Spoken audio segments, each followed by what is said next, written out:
اگر آپ چینل پر پہلی بار آئے ہیں تو ابھی سبسکرائب کر کے بیل آئیکن پریس کریں اور رہیں باخبر۔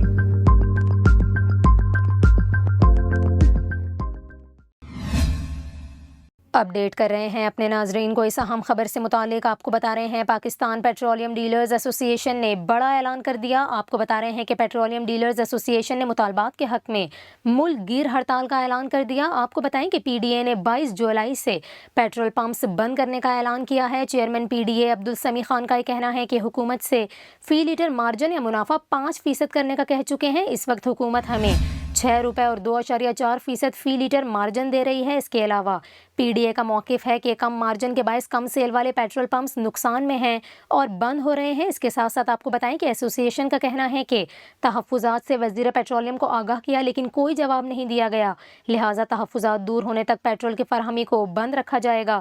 اس کے علاوہ آپ کو بتائیں کہ پی ڈی اے کا یہ کہنا ہے کہ ضلعی انتظامیہ نے بغیر ہیلمٹ پیٹرول فروخت پر پابندی عائد کی، جسے فوری ختم کیا جائے۔ پیٹرول کی فروخت میں کمی سے مالی نقصان جبکہ ملازمین کی تنخواہیں اور دیگر اخراجات پورا کرنا مشکل ہو رہا ہے۔